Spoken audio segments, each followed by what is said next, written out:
Tá, então vamos dar continuidade então nas nossas questões, né? Seja sobre o nosso livro, A Umbanda como Luz e Lei Divina, ou sobre temas de apometria, de passe, enfim, sobre o espiritismo também de forma geral, e principalmente sobre a nossa amada e sagrada Umbanda como Luz e Lei Divina. Então vamos lá, a outra pergunta enviada aqui: quando conseguimos perceber que estamos em desequilíbrio, pois às vezes é difícil de conseguir identificar?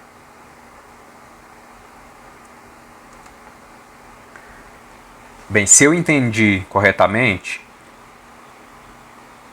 assim, gente, eu acho muito claro, né? Quando a gente está em desequilíbrio, eu acho muito claro.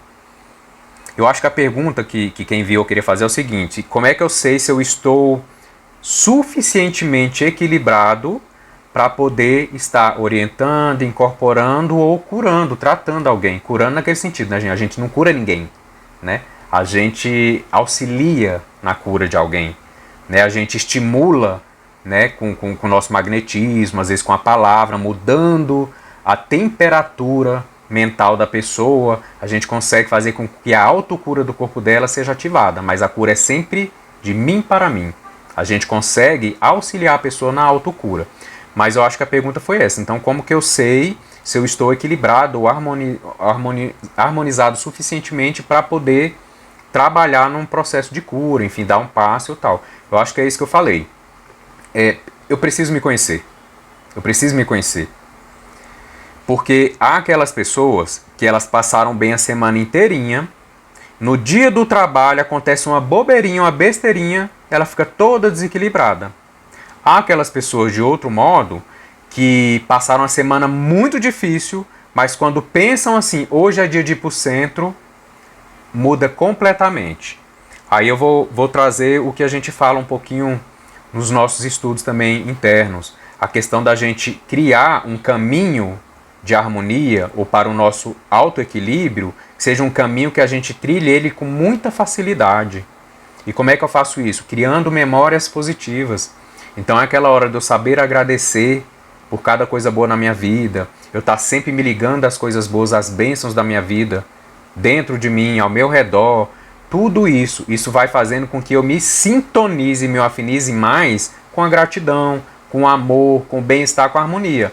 Agora, se o meu exercício diário é em torno de problema, de reclamação, de sofrimento, de dor, de desarmonia, de desequilíbrio, qual é o caminho que eu vou até de olho fechado?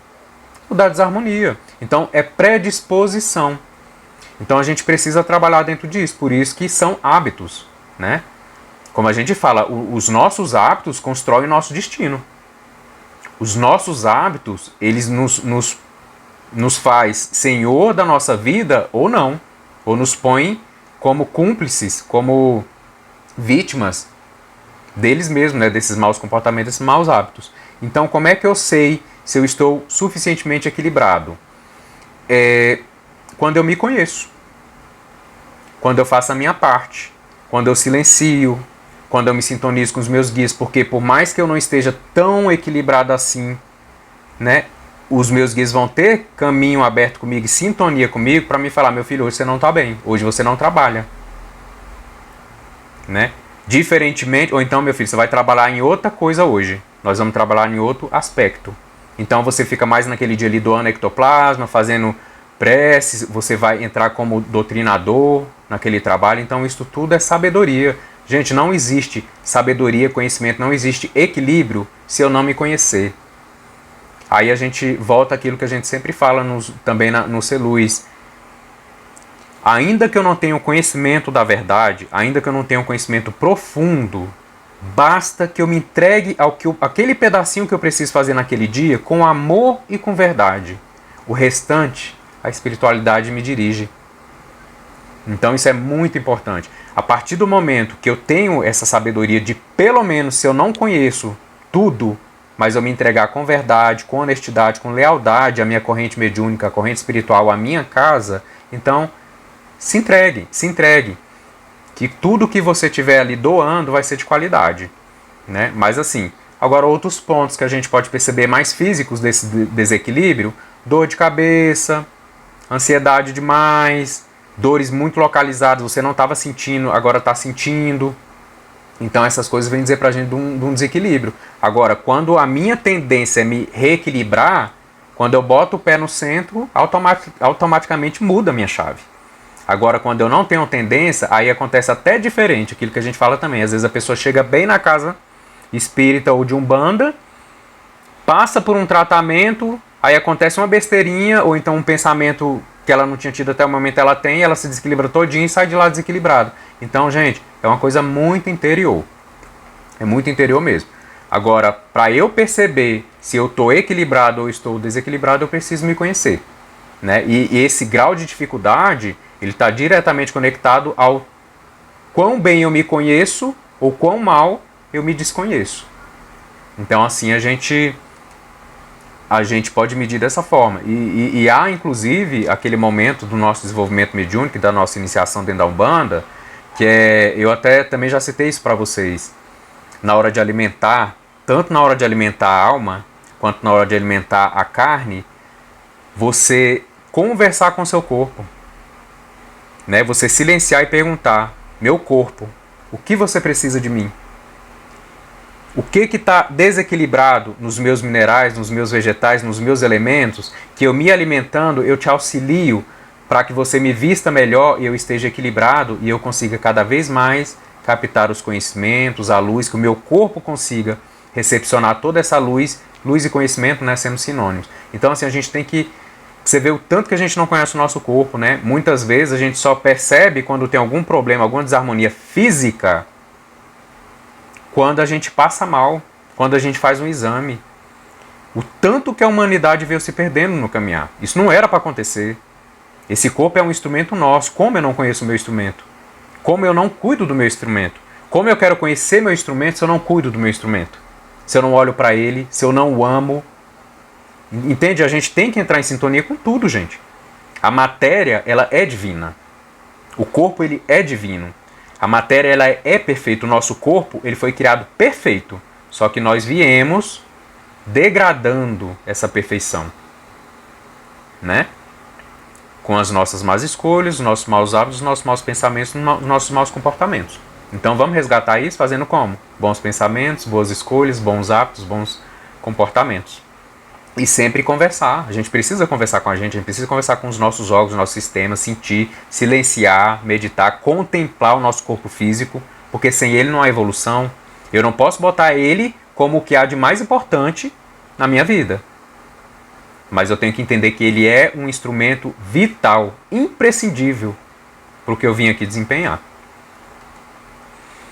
Então vamos aqui dar sequência.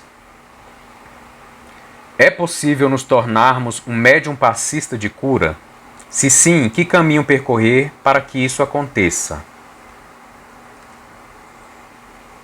Geralmente,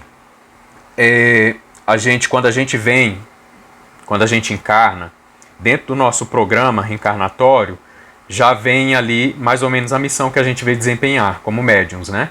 Além de outras, obviamente, a gente está falando da mediunidade.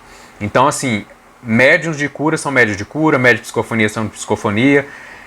Se a gente falar de uma forma muito lato sensu, ou seja, bem ampla, tudo são meios e modos de cura, se a gente for analisar. Mas em se tratando desse aspecto aqui de cura mesmo, da minha capacidade, mais assim, no sentido mais estrito da cura, a minha capacidade de tocar na alma da pessoa e ativar a autocura dela, falando desse quesito, não, isso não é desenvolvido. Geralmente a pessoa já vem com isso aí, inclusive os médios de cura, eles recebem um quanto de fluido vital bem superior aos médios que não são de cura e aos médios que não são ostensivos. Né? A capacidade orgânica dele, fisiológica dele, é muito maior.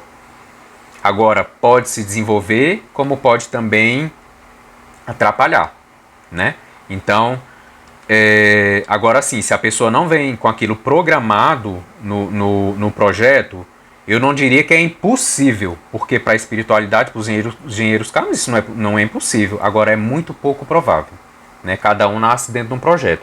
Agora, vocês concordam comigo que eu acho até que eu comentei, salvo engano, com a Blenda, que não tem como eu saber se eu sou médio de cura. Às vezes eu vim com essa ostensividade de ser um médio de cura, mas eu preciso desenvolver 10 anos antes. Se eu não começar a desenvolver, eu não vou despertar essa glândula que estava dormente, mas estava preparada, porém estava dormente. Eu precisava despertar. Então, assim, não existe... É por isso que a gente até fala, quando a gente começa a desenvolver, todos vocês já devem ter ouvido falar, né? A questão de que, normalmente, quando a gente entra no desenvolvimento mediúnico, a mediunidade está toda aflorada, a gente psicografa, a gente é médio de psicofonia, a gente incorpora, a gente tem muita intuição, são várias mediunidades, então isso é comum acontecer também. Então vem tudo muito assim, mas na medida que vai estabilizando, aí você vai desenvolvendo aquelas e você nesse processo de autoconhecimento, porque, gente, desenvolvimento mediúnico, educação mediúnica, é um profundo processo de autoconhecimento. E nesse processo de autoconhecimento, você vai estabilizando, vai equilibrando. Porque muito disso que você achava que você ia ter como mediunidade, às vezes era animismo. Lembram a diferença de animismo, né? Animismo é coisa, às vezes, da minha própria alma, que veio de reencarnações passadas. Às vezes, é uma influência espiritual. Algum irmão que está ali querendo atrapalhar o seu desenvolvimento e começa a projetar como se você tivesse todas as mediunidades. Então, assim, é só no desenvolvimento e na educação mediúnica que eu vou limpando, tirando das dúvidas e angariando essas certezas. Entre aspas, né? E ali eu me coloco e eu entendo. A minha caminhada, a minha missão... E às vezes eu mudando de casa muda, essa mediunidade ela muda um pouco, porque cada movimento na nossa vida ele tem uma peculiaridade, né? E isso pode ser trabalhado. Mas assim, quem vem programado quem não vem dificilmente vai poder desenvolver. Pode começar a exercitar pensando talvez, quem sabe, numa vida futura, porque toda a mediunidade, Chico Xavier, para Chico Xavier ter chegado com o alcance mediúnico e espiritual que ele chegou, ele trabalhou mediunicamente séculos, talvez, com certeza com milênios lá atrás. E certamente em algum âmbito aí de alguma existência de Chico Xavier, ele não tinha determinada mediunidade. Mas ele, dentro daquele trabalho mediúnico, por meio de outras mediunidades, ele começa a melhorar as capacidades mediúnicas dele, né? Glândula pineal, as glândulas hormonais, nossa, que tem um papel primordial nisso, a questão do chakra, expansão do chakra, aumento da frequência vibratória, e a gente só faz isso desenvolvendo e educando a mediunidade, trabalhando, bem servindo, né? Como podemos identificar se somos médiuns de cura, magnetizador ou somente passista? É como eu acabei de falar, eu acho que eu acabei já respondendo isso aí, é com a caminhada. Com a caminhada. E o que é interessante? Obviamente, os nossos guias vão instruindo a gente, os nossos guias, né? Os chefes espirituais da casa vão orientando a gente também, e nesse processo de autoconhecimento a gente vai percebendo. Também é muito normal que os consulentes começam a dar alguns retornos de nível geral, não pessoal, que a gente nem gosta desse tipo de coisa pessoalmente por causa da vaidade e que a gente acaba despertando. Mas é muito... Quando a gente vai recebendo esses retornos, que os tratamentos que a gente tem feito na maca tem trazido resultado, que muitas pessoas que estavam indo no médico, fazendo exame não encontrava nada, chegou na nossa casa, se sentiu muito melhor, pessoas que estavam com exames médicos muito ruins, de alguma doença já manifestada no corpo físico, e que fez vários tratamentos, não tinha resultado, começou a trabalhar, participar dos nossos trabalhos da linha do Oriente, passar pelos nossos pretos velhos, os nossos caboclos, e a coisa foi mudando exponencialmente, a ponto de médicos pegarem e falarem, não tinha como isso acontecer, o que você está fazendo, o que você está tomando, né? Então isso é muito normal. Entende que assim, o próprio universo se encarrega de trazer para a gente as verdades, também na medida da nossa verdade, da nossa busca e da nossa caminhada.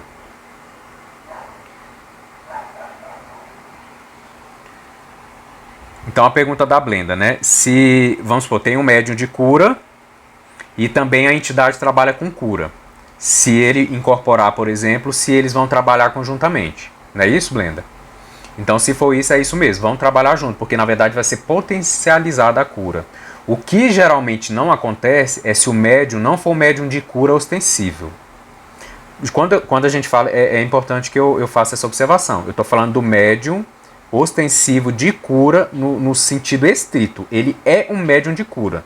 Porque se a gente for generalizar, todo o trabalho numa casa espírita, espiritual, é de cura. Uma palavra, um conselho, é um processo de cura. Mas a gente está falando agora da mediunidade de cura. Então vamos lá. Se o médium tem essa mediunidade ostensiva de cura, espíritos que são especialistas nessa área já estão no programa de reencarnação dele, que esses guias o acompanhem. O que não acontece é ao contrário. O médium não é médium ostensivo de cura e um espírito que veio para trabalhar com cura se ligar a ele nesse nível de cura. Isso não vai acontecer. Pode acontecer nesse espírito que trabalhar muito, que vem para trabalhar com cura, ele assumir uma outra missão com esse médium, que não é de cura. E aí ele vai assumir essa missão de cura dele com um médium que tenha de cura, porque nós não somos donos dos nossos guias. Os nossos guias podem trabalhar em outras casas e podem trabalhar com outros médios e geralmente isso acontece. Entendeu? Então vamos supor que eu não sou médium de cura e eu tenho um guia que ele é de cura. Comigo ele não trabalha na área de cura. Ele vai trabalhar na orientação, na doutrinação e para aí parará. Quando ele for numa outra casa cujo o médium dele lá, o que a gente fala, né, o cavalo dele lá, trabalha com cura e é um médium ostensivo de cura, então ele vai atuar e potencializar esse princípio de cura. Então, assim, o que não pode é aquele negócio, não veio dentro do programa, o corpo físico não foi preparado, as glândulas não estão preparadas para aquela ostensividade, então ele não tem como ser, né? Mas pode fazer alguns movimentos. Todo movimento que a gente faz, a gente está expandindo todas as nossas sensibilidades. O que é importante também já dizer, gente, que a nossa caminhada evolutiva, ela apregoa, né, o nosso destino é que a gente, lá na frente, toda essa mediunidade, que uma pessoa tem uma mediunidade mais forte, outra mediunidade mais fraca, uma pessoa tem uma mediunidade ostensiva, a outra não tem, isso vai acabar. Com a evolução, isso tudo muda. Porque a ideia é que todos os seres humanos, nessa faixa de vibração, nesse ciclo de evolução, que a gente está desenvolvendo. Então, assim, tem livros espíritas que trazem claramente que existem planetas mais felizes, onde os seres de lá têm 27 sentidos. 27 sentidos. Eu pergunto para vocês, quais são esses sentidos? Você tem ideia de que sentidos são esses? A gente está com 5, 6 sentidos e ainda desenvolvendo eles. Né? E o sentido, e a mediunidade é esse, se a gente for falar de forma geral, a mediunidade seria o nosso sexto sentido. Olha como a gente está capengando na mediunidade. A gente tem que ser de Chico Xavier para lá. Então esse é o futuro da humanidade. Chico Xavier é evidência absoluta, clareaudiência absoluta, conversava com a espiritualidade, era médium de cura, psicografava. O que Chico Xavier precisava fazer dentro dos canais que ele já tinha desenvolvido, ele poderia fazer. Então Chico é o modelo do médium do futuro. Entende? Então é isso que a gente vai chegar. Então a gente está aqui nesses movimentos envolvendo todas as nossas percepções. Enquanto tem gente só trabalhando com gosto, paladar, só com o que enxerga, a gente está tentando sensibilizar e desenvolver esses outros sentidos, que são os verdadeiros sentidos, né, da vida, para a gente poder sorver o que há de melhor nesses planos todos, né? Respondi, Blenda? Vou dar continuidade aqui. Se surgir dúvida aí, gente, pode chamar. Tem dúvida no chat. Então vamos lá, peraí. Padrinho, Respondendo aqui a pergunta da Aline, então, e trazendo um pouquinho do Tomás aí, com relação aos elementais naturais e os elementais artificiais, né? Ó, primeiro, Tomás, os elementais, como o próprio nome fala, elementais vem de elementar, né? Então são inteligências elementais, são os princípios de inteligência que formam tudo que existe em cada plano. Então, se a gente for falar dos elementais do nosso plano terreno aqui, dessa matéria mais densa, tridimensional aqui, então os elementais eles existem em todos os planos, mas os nossos elementais do plano material, eles vibram mais lentamente, numa frequência mais baixa, e eles pertencem a esse plano aqui. Então, o que são esses elementais? São as inteligências elementares que vão dar forma a tudo. Porque tudo que existe é uma inteligência. É uma inteligência, é um princípio de inteligência. Nós já somos inteligências desenvolvidas, né? Nós já somos conscientes e tudo mais. Os elementais não. Eles fazem parte de uma consciência, mas eles não têm consciência própria, né? Ou seja, o ciclo de evolução dos elementais é uma outra cadeia evolutiva que não é humana. Então, cada reino tem a sua cadeia de evolução, né?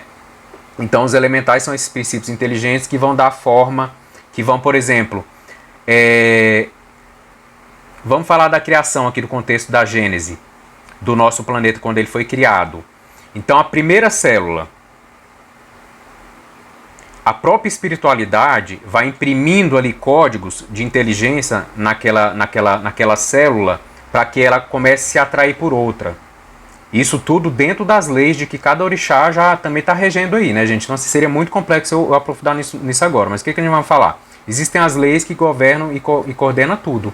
Esses elementais estão debaixo dessas leis. E a espiritualidade, que são as inteligências que atuam sobre todos os elementos, são espíritos. Né? Então, quando a gente fala, interessante, quando a gente fala de orixá na Umbanda, dependendo do contexto, vocês vão entender se a gente está falando da vibração ou se a gente está falando de um espírito, de uma inteligência superior, um espírito como a gente, só que superior, né? Que assumiu a vibração daquele orixá e agora passou a ser irradiador.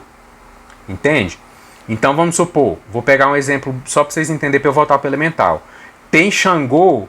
A gente como bandista, normalmente a gente olha para Xangô como uma vibração cósmica, como uma energia. Só que a energia, ela não é por si inteligente. Ela precisa de uma inteligência que module ela, que aplique ela, que dê um direcionamento para ela. Quem faz isso é um espírito. A partir do momento que um espírito ele alcançou o orixá como um arquétipo perfeito, como um modelo perfeito, ele passa a irradiar aquela energia. Nós não estamos aqui para nos iluminar. A gente vai se auto-iluminando. Mas vocês concordam que primeiro a gente é iluminado por uma luz exterior, de outros seres que têm mais luz do que a gente, dos nossos guias, por exemplo. E a gente vai se auto-iluminando. Mas vocês concordam que a partir de um certo momento na nossa evolução, quando a gente já estiver iluminado mesmo, a gente passa a ser um iluminador, um irradiador dessas energias? Então, por exemplo, um espírito, inteligência suprema, que hoje a gente chama de Oxalá, de Xangô, personificado, ele já é um espírito que está irradiando. Já está em uníssono com o Olodumaré, que é o Deus absoluto na Umbanda, ele já passou a ser um sol. Mais um sol no sistema. Mais um sol na galáxia. Aí o sol de qual grandeza? Nós não temos as grandezas do sol? Então, vamos supor. Então, esses espíritos, eles vão estar modulando. No nosso caso, foi Oxalá. Foi o Cristo planetário que desceu, esteve encarnado, que criou o nosso mundo. Então, ele atuou sobre essas inteligências, viu, Tomás? Sobre essas inteligências, esses princípios de inteligência, porque cada princípio de inteligência desse, um dia, depois que passar por todos os reinos, vai virar quem? Um ser humano. De princípio de inteligência, a gente vai desenvolvendo, passando por todos esses reinos, até a gente alcançar, receber a consciência, o sopro, né? De Oxalá, de Olodumaré, na verdade, de Deus, e a gente toma consciência. Então, assim, os elementais é esse princípio de inteligência. Depois dá uma olhadinha no nosso livro, Tomás, Umbanda como Luz e Lei Divina. Eu não sei em qual dos 4 livros, mas tem um capítulo só falando disso. E lá também fala dessa diferença, Aline, dos elementais naturais e os elementais artificiais. Então a gente poderia dizer que os naturais, eles são inteligências criadas pelos deuses. São princípios criados pelos deuses. Os artificiais somos nós que criamos. Agora, o que é interessante? Até para criar os elementais artificiais, a gente pode chamar os elementais artificiais, gente, de forma pensamento também. O Espiritismo fala-se mais de forma pensamento. Então, eu vou dar um exemplo muito, muito claro para vocês. A partir do momento que eu tenho um sentimento bom, eu crio automaticamente uma criaturinha, um elemental. Só que vocês concordam que, como na verdade eu não crio nada, eu só transformo, o que eu vou fazer como um dínamo, como um ser inteligente que tem uma capacidade co-criativa também?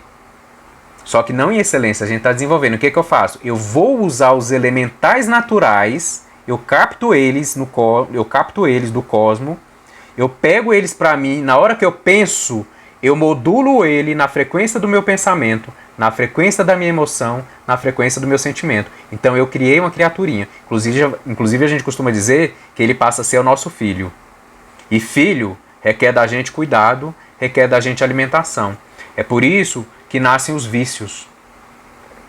Eu crio um filhote, por assim dizer, que ele é negativo, é ruim, porque ele nasceu de uma emoção ruim, de uma emoção de destruição, viciosa, e esse filho vai querer de mim o alimento dele. O alimento dele é que eu reviva aquela emoção de novo. Entende por que do vício? Por que é difícil a gente quebrar um vício? O fumo, vamos falar de fumo. Eu comecei eu tomei a decisão em algum momento de fumar. Ninguém nasce gostando de fumar. Mas tô nas minhas fugas interiores, decidi experimentar, comecei a fazer daquilo um momento de distração, de fuga, para não ter que lidar com certas coisas, e aí eu fui criando uma criaturinha e eu fui alimentando ela. Cada vez que eu faço aquele vício, eu dou alimento para essa criatura, e quando a gente alimenta o bebê, o que é que ele faz? Ele cresce. Dependendo do nível que eu der de alimento para essa criança, ele cresce a tal ponto que ele fica maior do que eu. Daqui a pouco, ele não me pede mais alimento, ele me obriga a alimentá-lo. Daqui a pouco, ele não me pede mais alimento, ele passa a me alimentar. Do mesmo jeito existem os elementais artificiais positivos.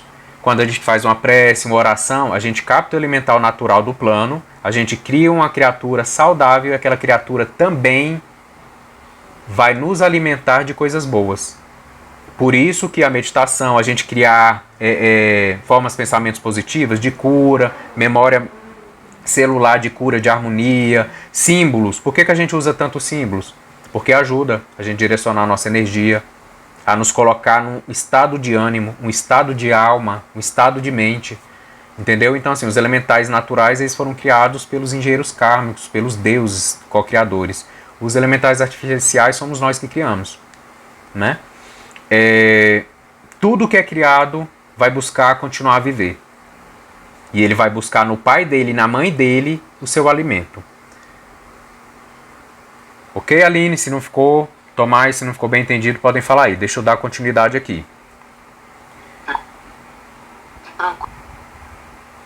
Então vamos lá. Pergunta da Isabela se existem médiuns de cura sem incorporação, né? E aí também alguns exemplos. Existe. É igual eu falo, as mediunidades, elas podem se somar, mas elas não são dependentes uma da outra, não. Do mesmo jeito que a gente tem médium de incorporação que não tem vidência, não tem clarividência, do mesmo jeito que a gente tem médium que psicografa intuitivamente, mas não incorpora. Então, assim, são linhas de mediunidade. E é como eu falei, a ideia é que a gente desenvolva todas, né? Mas enquanto a gente desenvolve, a gente atende dentro do que o nosso organismo foi preparado e também dentro do que está no nosso projeto kármico. Então, sim, Isabela, é perfeitamente possível existir médios que não incorporam e são médios de cura, tá? Porque eles atuam em nível mais perispiritual e mais magnético do que propriamente por meio da incorporação. Não precisa. E já tem outros médios de cura que só trabalha incorporado. Aí a gente pode até pegar aqui o Dr. Fritz, que é bastante conhecido. A forma do Dr. Fritz trabalhar era por meio de incorporação. Então o médio com o qual ele trabalhava, isso depende também dentro do programa desse espírito e junto a esse médio. Então é muito amplo, nada é taxativo, nada é impossível e nada é fechado e limitado quando a gente se trata de espiritualidade.